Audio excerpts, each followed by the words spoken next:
Bismillahirrahmanirrahim. Assalamualaikum warahmatullahi wabarakatuh.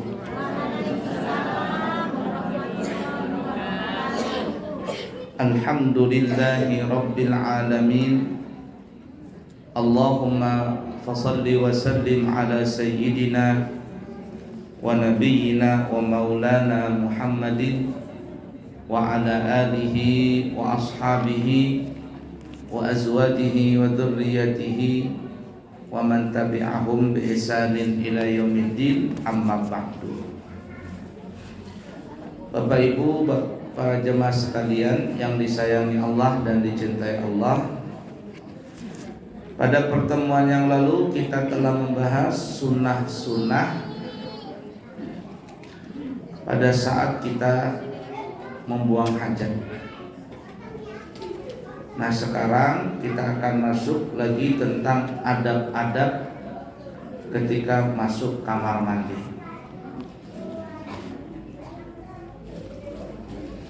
Sebelum kita masuk adab-adab masuk ke kamar mandi, perlu kita ketahui perbedaan tentang akhlak dan adab. Sudah pernah kita bahas belum ini ya? Perbedaan akhlak dengan adab. Adab itu adalah perilaku yang baik dari diri seseorang yang dihasilkan dari belajar. Itu adab. Jadi kalau ada umpama kita belajar, kemudian kita amalkan pelajaran tadi, maka kita disebut namanya beradab. Nah, seperti nanti kita membahas adab-adab ketika masuk kamar mandi. Maka adab-adab ini adalah apa yang telah dilakukan oleh Nabi. Kemudian adab-adab yang dilakukan oleh Nabi dibukukan, dibahas dalam satu kitab. Ada namanya kitab adab. Kita belajar, kita memahami, lalu kita amalkan. Itulah namanya adab, perilaku baik dari diri seseorang yang dia ambil dari belajar. Tapi adapun akhlak nih ya, akhlak itu adalah perilaku baik seseorang yang dihasilkan dari melaksanakan ibadah yang baik. Jadi kalau kita rajin sholat, rajin majelis taklim, rajin mengaji dan lain sebagainya, melakukan kebaikan-kebaikan baik yang wajib ataupun yang sunnah, lalu hasil dari kebaikan itu tercermin dalam kehidupan kita. Ucapan kita tidak kotor, tidak kasar, sopan santun dalam perilaku, tidak berzina, tidak berselingkuh, tidak menggosip, maka itu disebut namanya akhlak. Sekali lagi, jadi akhlak ini adalah perilaku yang baik dari diri seseorang yang dihasilkan dari baiknya ibadahnya orang itu. Sebagaimana disebutkan dalam Al-Quran, innas salata tanha anil fahsyai wal munkar. Sesungguhnya salat itu akan mencegah diri seseorang itu dari perbuatan keji dan perbuatan mungkar. Artinya kalau ada orang yang rajin sholat, benar sholatnya, maka dia tidak akan melakukan perbuatan keji dan perbuatan mungkar, termasuk perbuatan maksiat yang dibenci oleh Allah. Tapi sebaliknya, kalau ada orang sholat tapi masih bisa berzina, orang sholat tapi masih berjudi, orang sholat tapi masih bisa berbohong, orang sholat tapi suka menggosip, orang sholat tapi tetap ngomongannya kotor, maka di dalam ibadahnya itu ada yang salah. Sama juga tadi ada orang belajar tetapi tidak diamalkan pelajaran yang dia pelajari tadi, maka ini tidak ada hasilnya dari belajar. Ibarat kata pepatah dalam bahasa Arab, al-ilmu bila amalin kasyajari bila thamarin. Ilmu apabila tidak diamalkan itu bagaikan pohon yang tiada berbuah. Nah, oleh karenanya orang-orang yang belajar di pesantren itu sebenarnya mesti berbeda adab dan akhlaknya dari anak-anak yang bukan pesantren. Mesti berbeda dia punya adab dan akhlaknya dari anak-anak yang sekolah di luar, di umum. Kenapa? Karena di pesantren diajarkan pelajaran adab dan juga kegiatan ibadah itu super banyak sekali. Sholat 5 waktu mesti berjamaah, membaca wirid, membaca doa ini, doa itu. Tapi kalau ada orang yang sekolah di pesantren, namun ketika keluar dari pesantren nggak ada akhlaknya, nggak ada adabnya, ini namanya bukan belajar, tapi namanya sekolah. Apa bedanya belajar dengan sekolah? Kalau sekolah, ibu-ibu, itu nanti hasilnya ijazah. Hasilnya ijazah, syahadah. Tapi kalau orang yang belajar, dia nggak perlu ijazah, dia nggak perlu syahadah. Yang dia perlukan adalah akhlak yang baik, beradab. Dan sekarang berapa banyak orang yang mencari ijazah, mencari syahadah, tapi nggak ada adabnya. Maka anak itu bukan belajar namanya, tapi sekolah.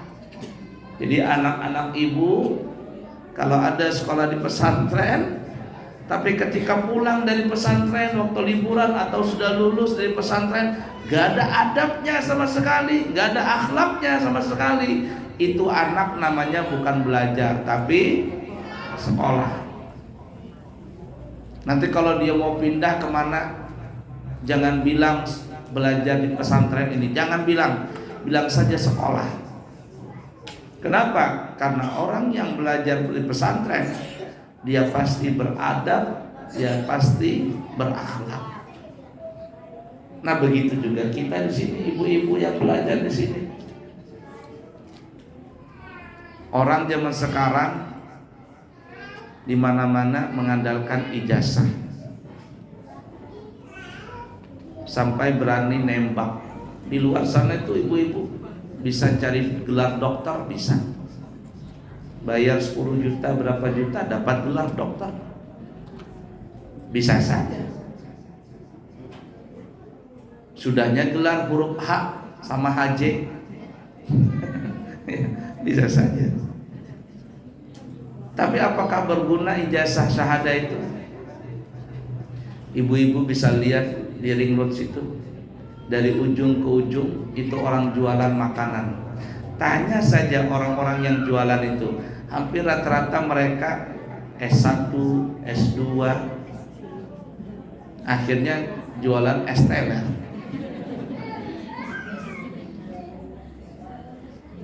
Dan subhanallah, di luar negeri yang saya dengar, sekarang ijazah itu gak diperlukan.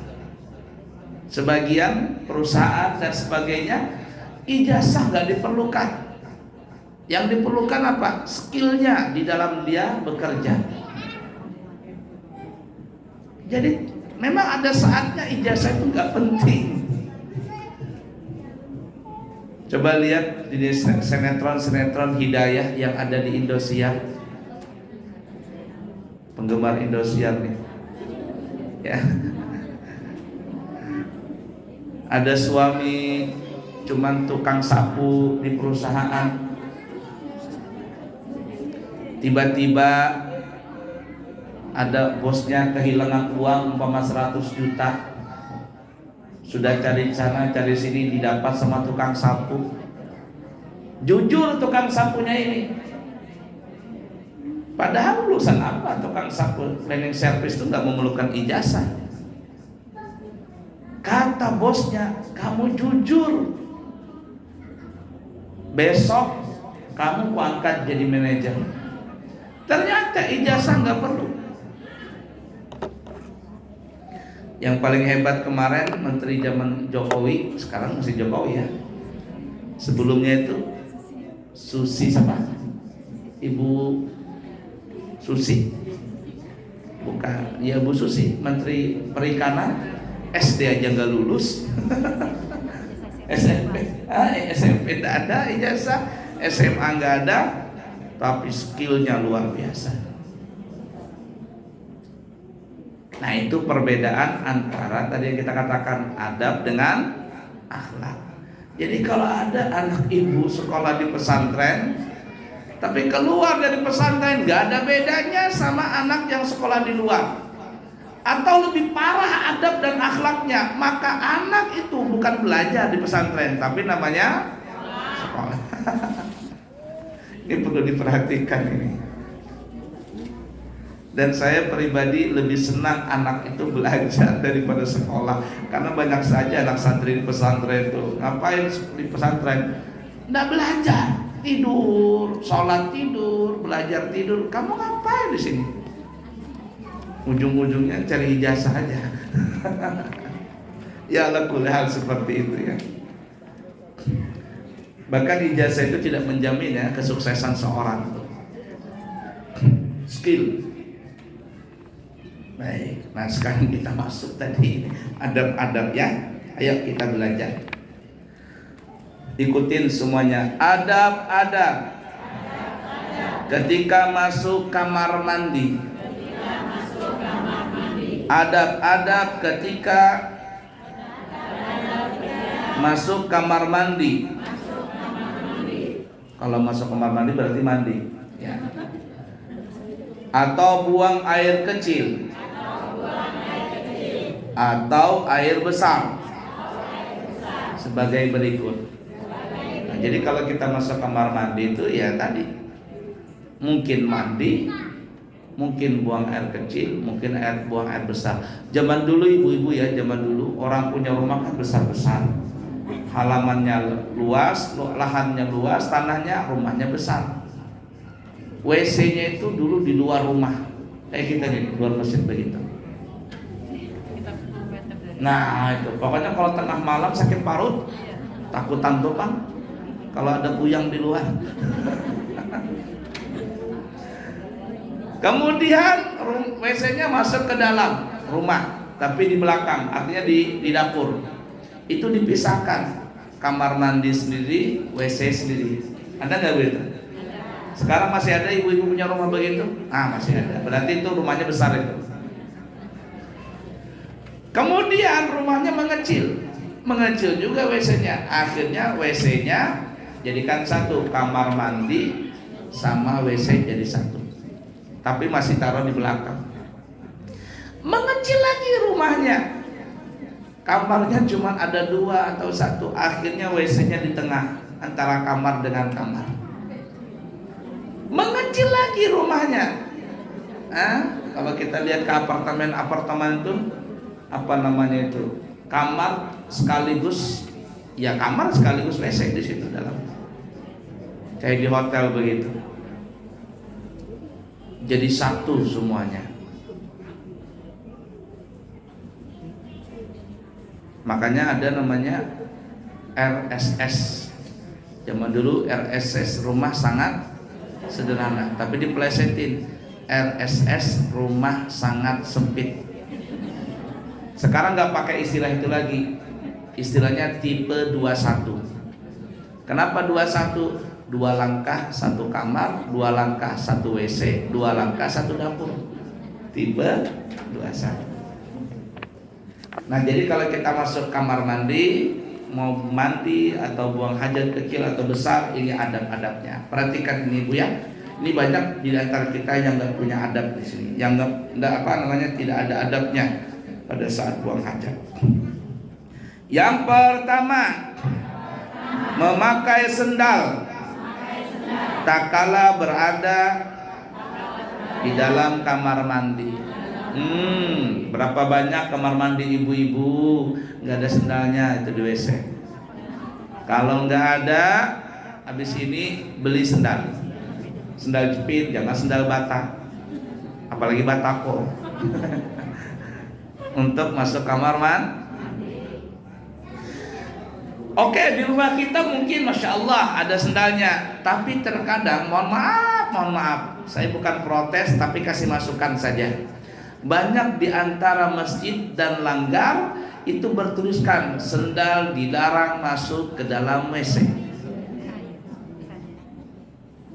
Mungkin pengurus masjid atau langgar itu supaya sendal jamaah ini yang kotor, ada pasir atau macam-macam jangan masuk ke dalam WC. Oke, mungkin seperti itu bagus. Tapi berilah solusi untuk mengamalkan sunnah Nabi ini. Maka berilah sendal khusus di dalam WC. Nanti hilang Abu ya, gampang tulisin sendal WC. Jadi kalau ada yang bawa pulang sendal itu berarti dia mencuri sendal di WC masjid. Kan itu ada sekarang sendal WC itu, tulisannya sendal masjid. Nah, jadi kita mesti mengamalkan ini. Banyak pengurus masjid, pengurus langgar nggak paham ini. Dilarang membawa sendal ke dalam WC, tapi tidak diberikan solusi untuk mengamalkan sunnah ini, yakni memakai sendal di WC. Artinya ya sudah, tidak pakai sendal, mana meliir pulang WC-nya, atau meliir lah kayak kulit sisik iwak licin. Dan berapa banyak orang yang terpleset gara-gara meliir dan orang Banjar. Ngatin Bu ya, pakai sendal. Anak kita ajarkan tuh pakai sendal, jangan tidak pakai sendal. Yang kedua, menutup kepala meskipun dengan ujung pakaian. Pakai jilbab kah atau apa? Anda pakai apa namanya ini? Anda pakai jilbab atau apa? Cari serbet atau apa begitu? Nah, taruh di sini. Kenapa disuruh menutup kepala? Karena perhatikan ini ya. Kalau ada orang masuk WC tidak menutup kepala, ada syaitan yang bertugas di dalam WC itu untuk meniup kepala orang itu. Akhirnya apa? Orang yang ditiup kepalanya oleh syaitan yang ada di WC ini pikirannya selalu kotor, jorok, pening, sumpah, galau. Nah, jadi ibu-ibu yang galau-galau itu ditiupin setan itu sama kepalanya. Tutup kepala, andukkan. Ya begini. Kalau orang bahari kalau masuk keluar dari kamar mandi, nah begini. Nenek-nenek bahari. Ya, ditutup kepala. Ini pada saat buang hajat. Kalau mandi masa tutup kepala? Karena bersampo pulang. Habis mandi, habis junub, ya junub nggak ada mungkin. Nah, jadi waktu buang hajat itu bertutup kepala.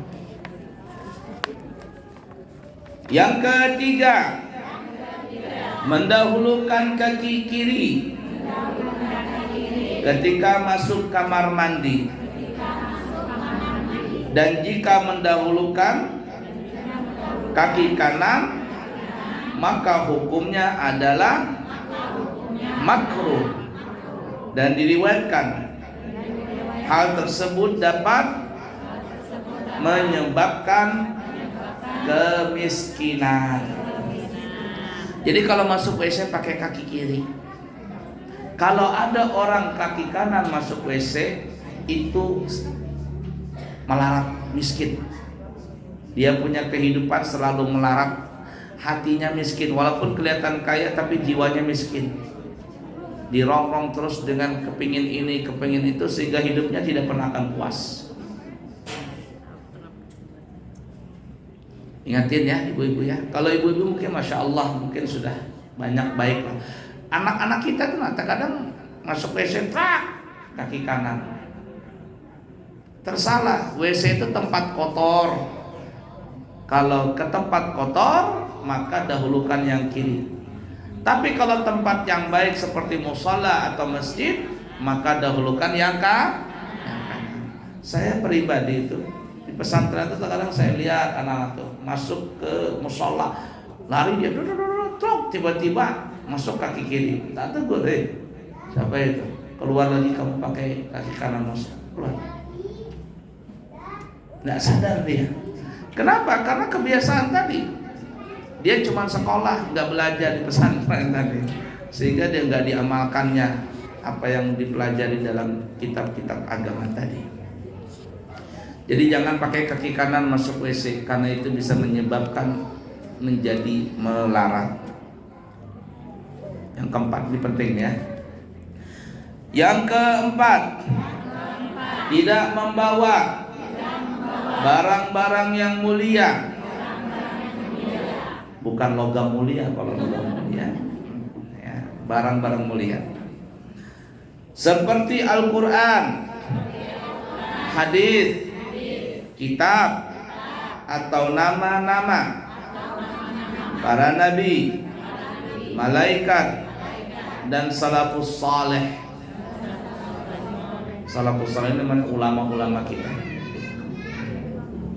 Dan hukum membawa barang-barang tersebut adalah makruh, meskipun ditutupi dengan kain atau sejenisnya.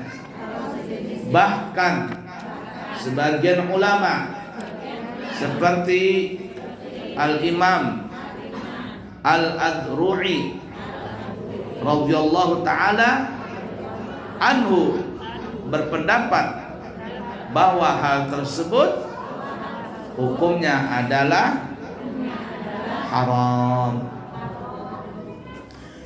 Perhatikan ibu-ibu ya. Mungkin ibu-ibu punya kalung bertuliskan Allah, atau cincin. Kalau ada orang ke Martapura, ke Kelampayan tuh nukar cincin beraja, ada tulisan Allah apa semuanya.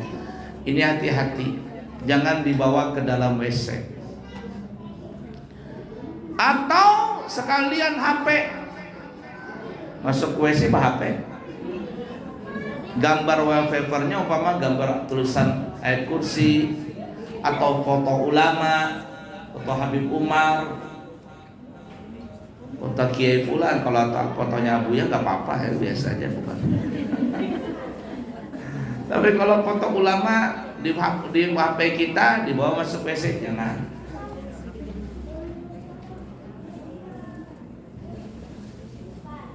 Jadi nggak boleh dibawa. Guru-guru kita banyak mengatakan haram, walaupun ada sebagian ulama mengatakan makruh, tapi guru kita yang tegas mengatakan haram.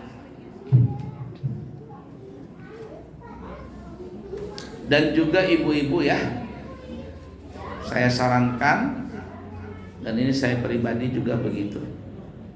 Kalau kita masuk WC, nutup kepala, sekaligus juga ditutup telinga. Kenapa? Karena telinga kita ini lekukannya, lihatin saja. Kalau nggak percaya, lihatin telinga temannya. Kalau nggak percaya, pulang nanti ke rumah bercermin. Telinga kita yang kiri ini tulisannya Allah. Coba lihat telinga sini. Apa tulisannya? Alif, lam, ha. Allah enggak? Itu. Kalau yang kanan tulisan Allah terbalik. Kalau yang kiri, coba lihat, alif, lam, ha. Allah. Nah, karena ada tulisan Allah, sebaiknya kalau kita masuk WC, kayak nenek-nenek bahari. Begini modelnya. Udah dipaham? Kalau ibu-ibu sudah pakai jilbab, ya aman, sudah tertutup semuanya. Mudah ya, jangan membawa tulisan-tulisan tadi. Makanya kami pribadi menyarankan untuk tutup telinga tadi.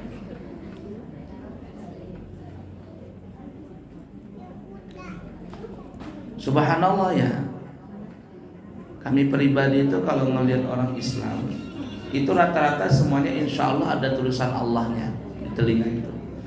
Tapi coba lihat saja orang yang bukan orang Islam,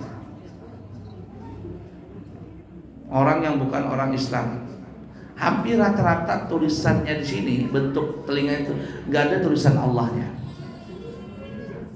Coba lihatin tetangga ibu apa yang bukan orang Islam, lihatin. Kalau dia ada tulisan Allahnya, insya Allah suatu saat dia masuk Islam itu.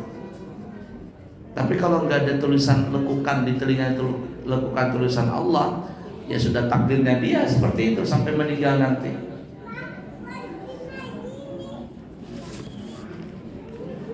Mudah dipaham kira-kira?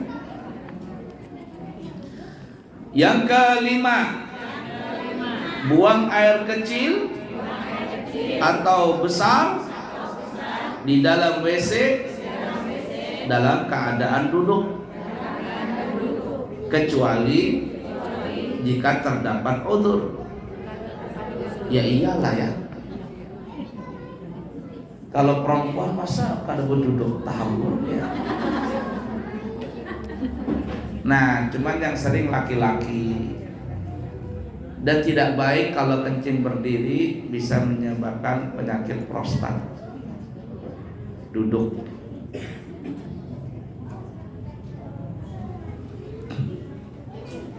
Mau buang hajat besar ataupun hajat kecil. Nah, kecuali karena udzur. Kalau udzur, yang umpama kakinya sakit, Nabi pernah buang air kecil sambil berdiri. Tapi kata ulama waktu itu kakinya Nabi ada sakit.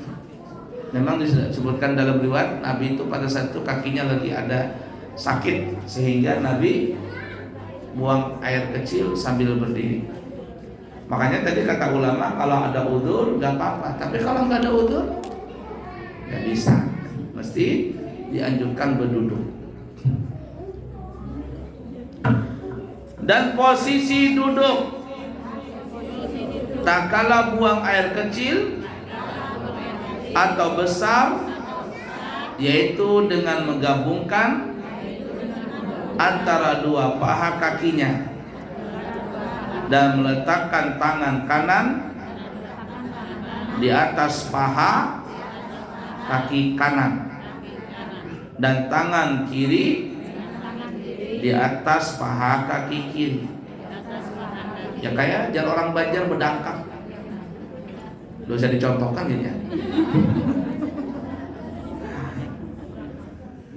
Nah, dari hasil penelitian ibu-ibu ya, hasil penelitian para ahli kedokteran, ternyata WC jongkok, jalan orang Banjar WC berdangkap, itu lebih baik daripada WC duduk, kloset duduk. Coba buka di Syekh Google al-YouTube.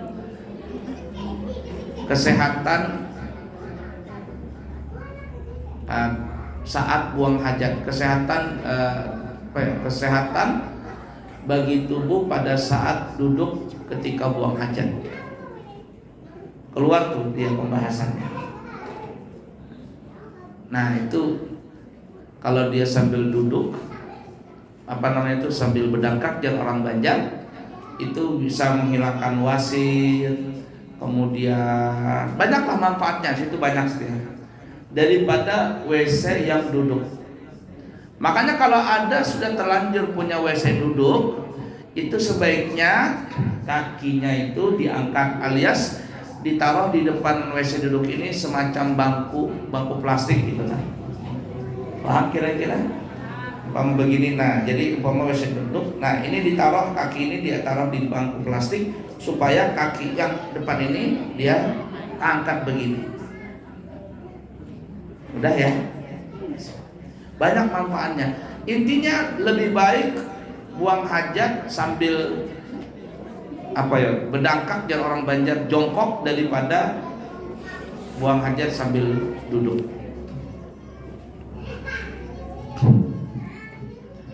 Cuman kalau kita berangkat umrah, berangkat haji, hampir rata-rata WC di hotel itu ya semuanya berduduk. Yang parahnya kalau nggak ada showernya, alias bingung nih, sekalinya dipicik pasti keluar air dari bawah, cak langsung ke lubang dubur. Dan itu kita sudah bahas ya pada pertemuan yang lalu. Menurut dokter Baike dan dokter-dokter kesehatan, mencuci alat kelamin itu tidak baik dari belakang, tapi sebaiknya dari depan, terutama ibu-ibu, terutama perempuan. Supaya apa? Supaya tidak masuk kotoran, percikan air yang dari belakang menuju ke, mohon maaf, ke vagina. Karena vagina perempuan itu sangat sensitif sekali. Tapi siramnya dari depan ke belakang. Sudah kita bahas ya pada pertemuan yang lalu. Yang ini yang keenam nih. Yang keenam, tidak berbicara atau bernyanyi atau membaca zikir.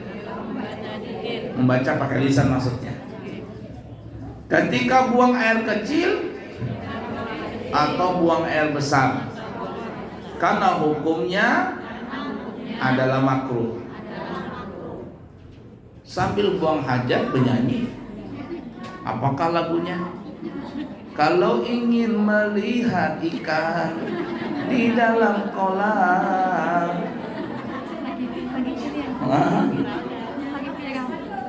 atau sambil buang hajat, apa namanya ini? Nah itu bernyanyi. Jangan. Itu WC di pondok kita itu kan dia apa namanya, bersebelah-sebelahan. Nanti kepandiran kekanakan sambil bahera sambil kepandiran, woi makruh. Nanti di belakangnya ini, nah di belakang sini kita terakhir nih. Kalau suka ngomong buang hajat apa, kalau sambil buang hajat sambil merokok sambil makan, apa yang mudaratnya? Nanti kita sebutkan di belakang. Sambil buang hajat sambil bermain-main, sambil buang hajat main HP. Nah nanti apa, lihat ini mudaratnya apa ya di belakang. Bulan depan baru habis kayaknya lagi. Panjang mana istinjanya, panjang mana babnya ya. Kita lanjut. Kecuali jika dalam keadaan darurat, seperti memperingatkan anak kecil yang akan jatuh dan lain sebagainya, maka hukumnya adalah wajib untuk berbicara. Ibu-ibu buang hajat, kemudian anak ditinggalkan di luar, ribut anak di luar, tiba-tiba pas kita buang hajat pindah sunyi anak-anak ini. Itu kalau anak di rumah ribut itu wajar, tapi kalau sunyi tidak ada bunyinya, itu sesuatu ada terjadi itu. Tiba-tiba diam. Kita berteriak dari luar, bukan kita, ibu-ibu teriak dari luar, manggil abahnya, oh abahnya, maka sambil mahajat, abahnya, napa umanya, lihatin pak anak tuh kedengar suaranya, bahaya, siapa tahu konslet kah apa, kan kita nggak tahu. Nah atau dia main di dapur, ibu-ibu lagi memasak banyu atau apa begitu. Abahnya, apa? Itu anak di dapur, aku bahira. Kalau apa teranjah kompor karena banyu panas habis, itu nggak apa-apa. Kenapa? Karena dalam keadaan daripada kan. Siapa yang suka begitu biasa?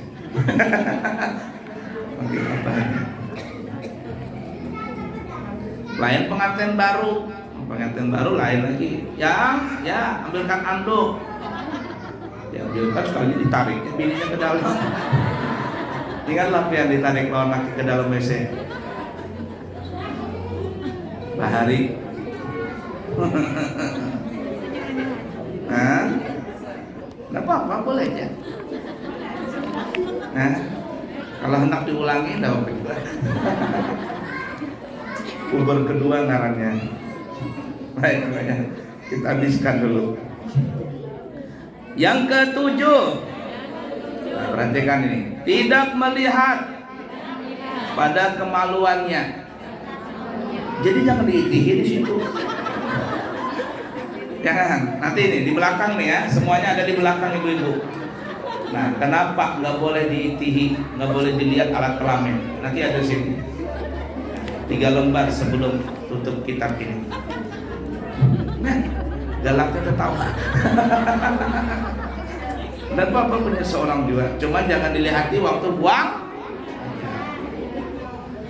atau melihat ke langit sambil buang hajat, melihat cicak lagi kawin, kawin cicak ini jadi. Jangan ke sana. Ya. Atau melihat kepada kotoran yang keluar tanpa ada tujuan. Tuk dilihati. Jangan. Nah, kenapa jangan? Nanti di belakang sini ada. Ya. Jangan melihat ke alat kelamin, jangan melihat ke atas, jangan melihat ke kotoran. Nah, entah ini makanya ada kitabnya. Tetapi hendaklah melihat ke arah depan.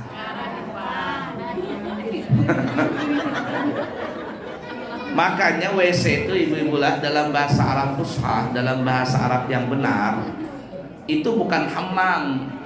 Kalau kita kan lihat hammam, sebenarnya bukan hammam. Hammam itu bahasa Arabnya, kalau artinya kita kamar mandi uap, itu hammam. Hammam itu kamar mandi uap, sauna. Tapi kalau bahasa fushahnya, bahasa yang benar dalam bahasa Arab, WC itu namanya baitul khola. Apa baitul khola? Rumah nang sunyi.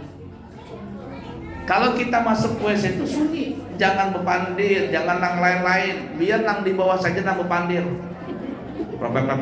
Itu aja tuh yang di buku. Yang di atas jangan bepandir. Ya. Tapi hadap ke depan. Makanya terus terang ya ibu-ibu ya, coba liatin. Mungkin kita banyak mendapatkan inspirasi itu pada saat buang hajat. Saya terus terang banyak sekali mendapat inspirasi itu pada saat buang hajat. Oh, kenapa? Karena tadi itu waktu yang paling tenang pada saat seseorang itu adalah di saat buang hajat. Itu tenang banget.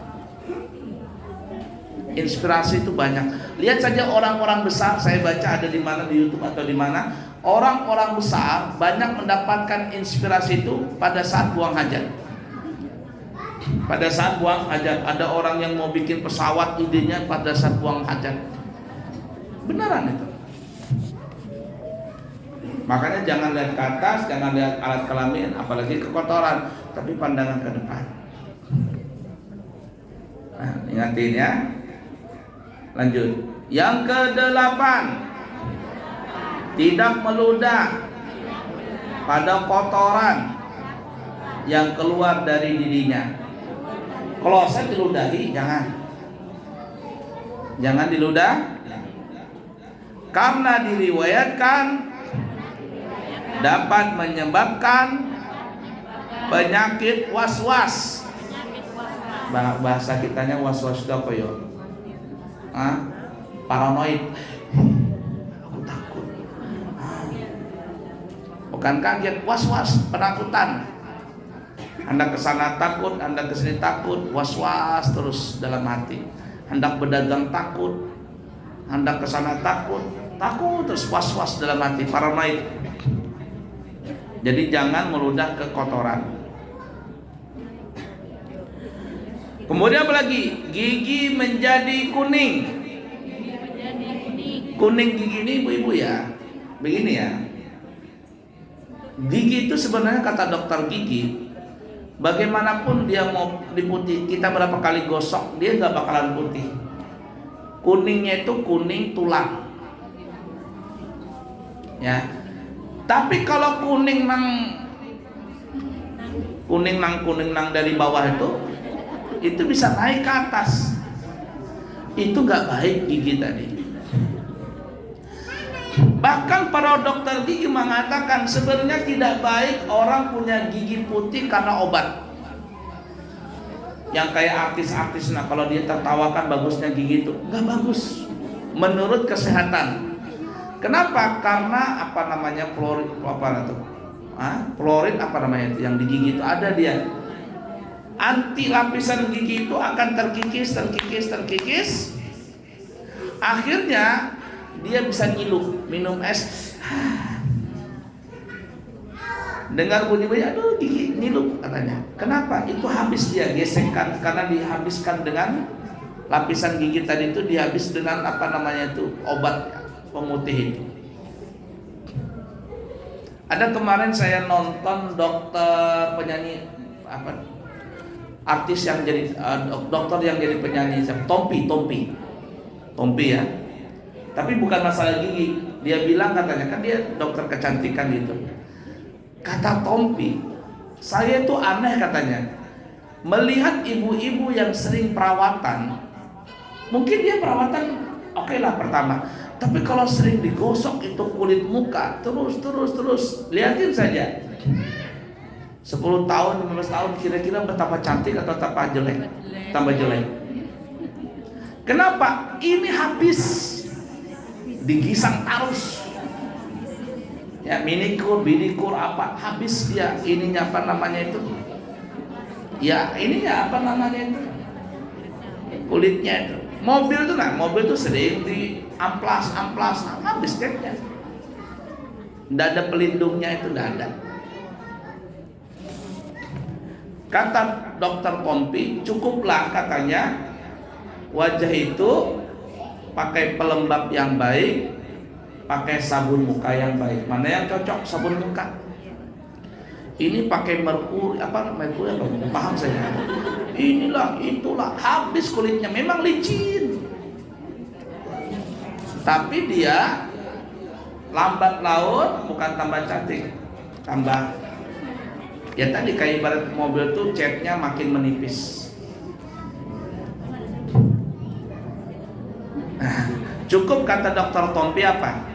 Cari sabun muka yang baik sama pelembab muka yang baik. Allah sudah ciptakan kita punya kulit ini masya Allah bagus. Tinggal merawatnya saja. Tidak perlu dipoles ini, poles itu. Kata para ahli, tidak semua orang suka yang putih. Yang bagus itu adalah bersih. Biar hitam tapi bersih, bagus. Daripada putih tapi bintik-bintik.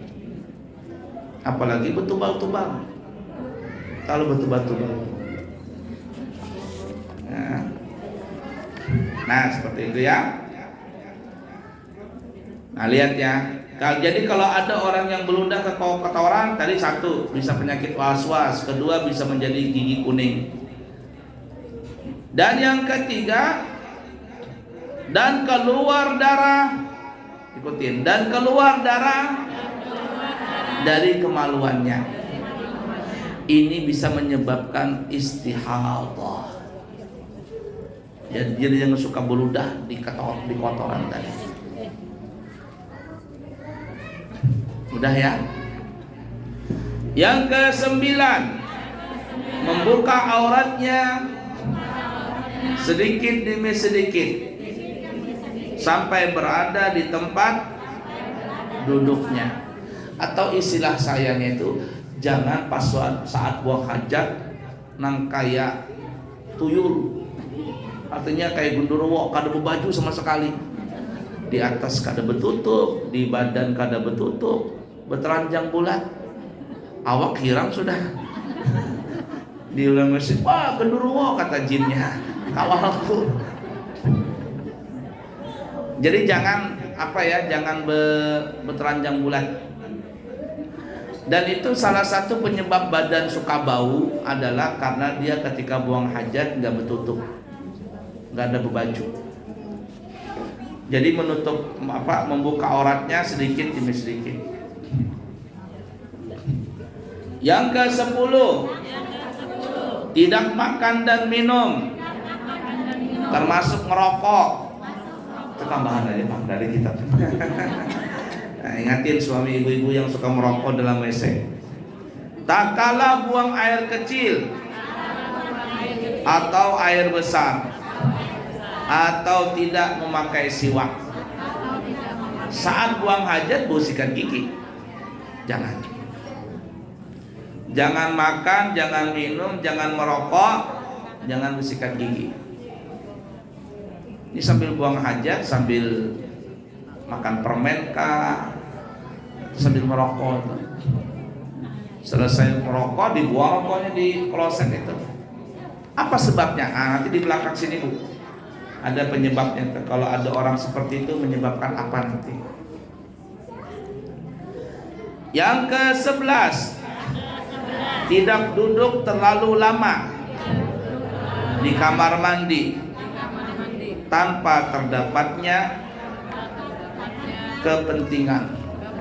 Pokoknya kalau masuk WC lawas benar berdangkak tuh, apa-apa. Lain kalau seandainya ada uzur, memang sakit parut bagaimana? Belum habis lagi. Tapi kalau memang sudah saatnya berbasuh, istinja, tapi dia nanti asik main handphone begitu. Ada dulu orang buang hajat main handphone, sekalinya handphonenya jatuh ke WC, habis lagi. Berapa juta hilang duit gara-gara main handphone di HP tadi, main HP di WC tadi. Baiklah, ya itu adab-adabnya. Jadi yang kita sebutkan tadi, setelah pulang kita dari sini coba periksa ada sendal nggak di WC, bertutup kepala, buang hajat dan lain sebagainya.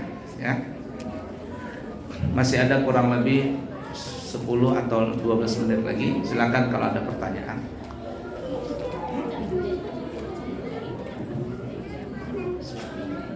Ya, Buya, ada pertanyaan titipan dari ibu-ibu. Yang pertama, ini kan sudah mau masuki bulan haji, atau orang banyak yang berkorban sapi dan kambing.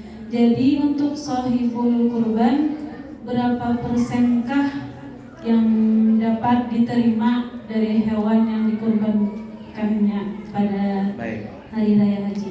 Langsung aja ya. Kalau kita berkurban, kurban sunnah ya, bukan kurban wajib. Kalau kurban wajib itu nadar. Seperti ibu-ibu umpama, kalau saya punya mobil nih laku dijual, saya mau beli sapi umpama untuk kurban. Laku mobilnya, maka kurban itu namanya kurban nadar. Hukumnya wajib. Kalau kurban nadar atau kurban wajib itu sedikit pun dia dan keluarga yang dia nafkahi tidak boleh memanfaatkan dari hewan kurban tadi. Artinya tidak boleh ngambil kulitnya, dagingnya, sumsumnya, bahkan kotorannya nggak boleh. Semuanya dikasihkan. Bawa ke Amburawang sana, di pesantren Nurul Anwar sana. Kalau kurban nadar. Tapi kalau kurban sunnah, ya kurban sunnah ya, ada yang berkurban sunnah, maka dianjurkan untuk dibagi hewan kurban itu menjadi 3 bahagian. Sepertiga pertama untuk yang berkurban agar dia makan dan juga keluarga yang dia nafkahi. Umpama suaminya berkurban, nanti dapat jatah sepertiga dari hewan kurban tadi. Suami tadi dia makan, daging itu dia makan, dimasak dulu ya, jangan langsung dimakan maksudnya. Istrinya, anaknya begitu juga. Kemudian yang kedua, dia sedekahkan. Kalau disedekahkan ini artinya diberikan kepada orang yang level ekonominya di bawah dia. Orang miskin, orang fakir, atau apalah ya, yang level ekonominya di bawah dia, itu namanya sedekah. Yang ketiga, dihadiahkan. Dihadiahkan ini adalah memberikan daging kurban tadi kepada orang yang level ekonominya sama dengan dia, atau di atas dia, atau di bawah dia, tapi orang terhormat, seperti dia seorang guru, seorang ustadz, seorang guru ngaji, tokoh masyarakat, para habaib. Maka ketika kita memberikan sepertiga yang ketiga ini, kita sebut namanya hadiah. Jadi Bapak Ibu, kurban ini kalau kurban sunnah, siapapun boleh memakan. Mau dia orang kaya, mau dia orang miskin, semua boleh makan daging kurban. Nah, jadi kalau umpama ada yang berkurban, umpama sapi 7 orang, berat sapi itu anggap umpama 70 kilo, dagingnya doang nih 70 kilo umpama nih ya, maka 70 kilo itu dibagi 3 dulu. Berapa itu? 70 bagi 3 sama dengan berapa? 2 kilo berapa? 20 kilo sekian ya, 20 sekian, anggaplah 25 ya, anggaplah kita anggap 25. Nah 25 ini baru dibagi 7, berapa kira-kira? Supaya enak hitungannya. Nah 3,5 kilo, 3,5 kilo anggaplah ya, 3,5 kilo itu dagingnya saja. Ini jatahnya siapa tadi? Yang berkurban. Baru ditambah tulang, baru ditambah hati sapi kurban itu diberikan khusus kepada yang berkurban. Bagi 7. Nah sisanya tadi itu adalah nanti panitia yang membagikan kepada orang-orang sekitar, disedekahkan dan dihadiahkan. Boleh semuanya memakan. Ada orang kaya di samping masjid, panitia bilang sama anak muda, "Nak, ya Pak, antarkan daging ini kepada orang kaya di sana. Bilang ini sedekah." Berangkat anak tadi. "Tak, Assalamualaikum." "Waalaikumsalam. Siapa di luar?" "Panitia kurban, Pak." "Oh ya. Ada apa?" "Ini Pak, ada titipan daging kurban 1 kilo." Kata panitia kurban, ini sedekah. Kalau orang kaya tadi paham, "Oh jangan bilang sedekah lah, kan saya orang kaya, hadiah lah." "Enggak Pak," kata panitia, "ini sedekah bukan hadiah." "Kenapa?" "Karena Bapak orang kaya tidak pernah berkurban." Jadi dianggap orang miskin. Ya, beli mobil bisa, beli motor harga 30 bisa, handphone 10-15 juta bisa, ngerokok sehari 2 bungkus. Berkurban nggak bisa, kata Bang Haji Roma Irama, sungguh terlalu. Udah dipaham kira-kira? Baik, ada lagi? Masih ada waktu 5 menit. Oke. Langsung aja pian. Waalaikumsalam warahmatullahi wabarakatuh.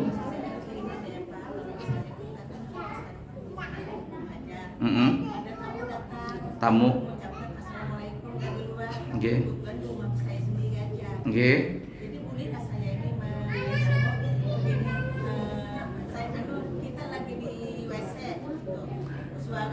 Ya, kalau dipadahi jangan jawab salam. Assalamualaikum. Waalaikumsalam. Jangan dijawab salamnya ya.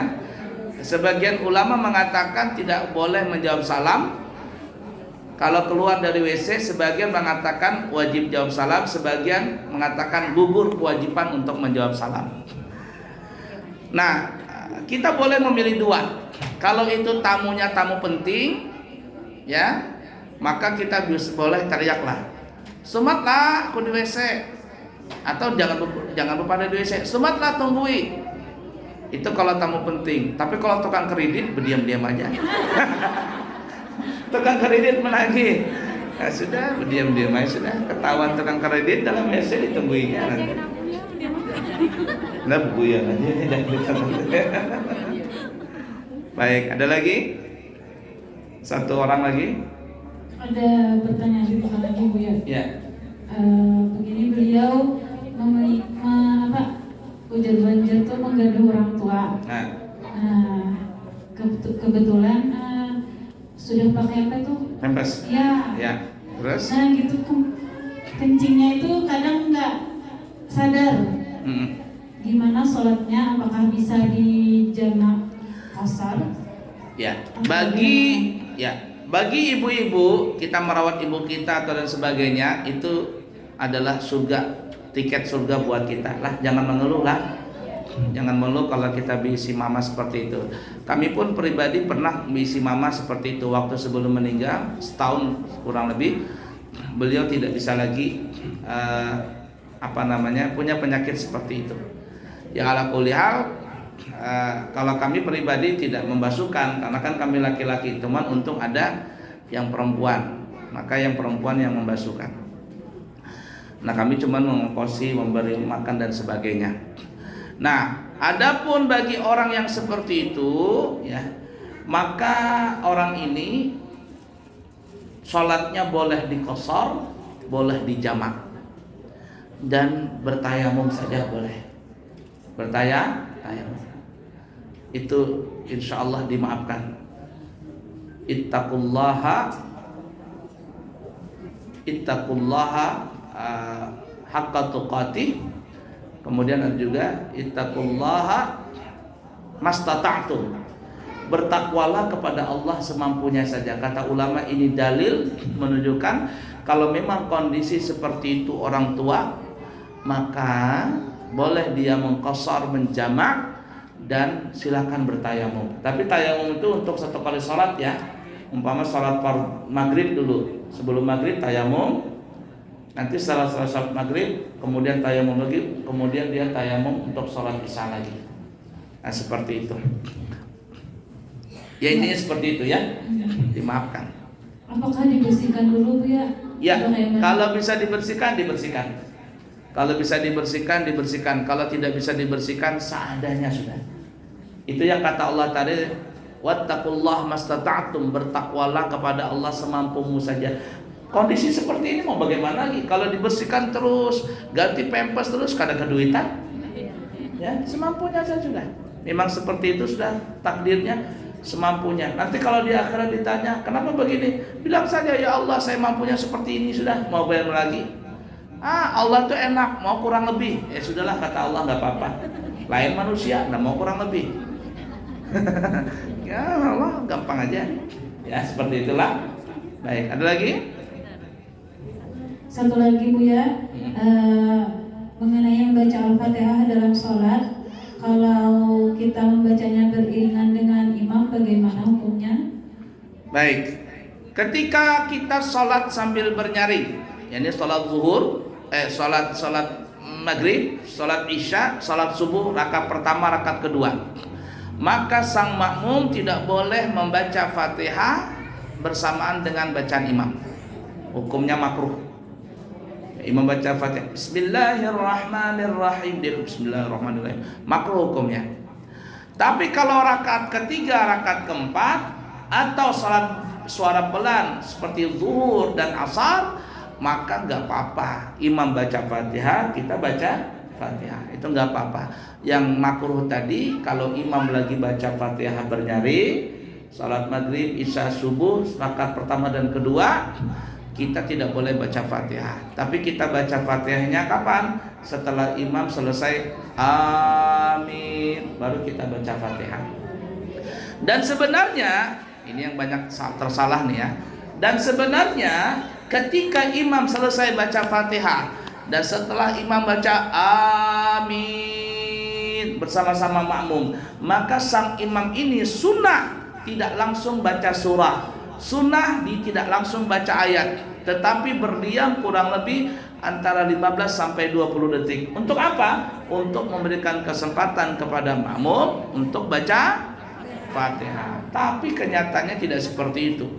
Ghairil maghdubi alaihim waladdallin. Amin. Bismillahirrahmanirrahim. Langsung. Tidak seperti itu. Tapi kenyataannya tadi langsung. Apalagi kalau salat tarawih, amin belum selesai, imam sudah langsung baca Bismillah lagi. Gitu ya. Baiklah ya. Insya Allah nanti kita sambung lagi. Mungkin sekali lagi pertemuan kita akan tuntas kitab ini. Kemudian wali ziarah tanggal berapa? Tanggal 2 Juli. Nanti gabung saja Bu ya sama anak santri. Anak santri juga di Amburawang. Itu nanti kita bareng-bareng berangkat ziarah ke Kutai Lama dan Samarinda tanggal 2. Nanti dischedulkan saja pakai. Kalau saya sih nyarankan pakai mobil sendiri-sendiri saja kalau ada. Kalau mau pakai bis juga nggak apa-apa. Hah? Oh sudah siap bisnya? Ya nggak apa-apa lah. Kalau santri mungkin pakai mobil sendiri-sendiri. Dan ada sumbangan santri, artinya siapa yang mau ikut cari sendiri mobil, bayar sendiri mobilnya, bensinnya semuanya sendiri. Nanti kalau sumbangan lagi, mamanya lagi merangut muha, sumbangan terus ternyata. Seperti itu ya. Kemudian besok kami undang ibu-ibu untuk hadir di pesantren acara majelis taklim bulanan. Dan bulan depan tanggal 16 Juli wisuda akbar santri kami tingkat ula, ustadz dan ulia. Jadi mudah-mudahan bulan ini minggu besok hadir semuanya, dan bulan depan itu jangan kada hadir karena acara besar ya di pesantren sekaligus wisuda pembagian ijazah anak-anak santri kami tingkat ula, ustadz dan ulia tadi. Mungkin seperti itu. Yang baik dari Allah, yang buruk dari pribadi minta maaf, minta ampun. Subhanakallahumma wa bihamdika asyhadu an la ilaha illa anta astaghfiruka wa atubu ilaika. Wa akhirul kalam wassalamu alaikum warahmatullahi wabarakatuh.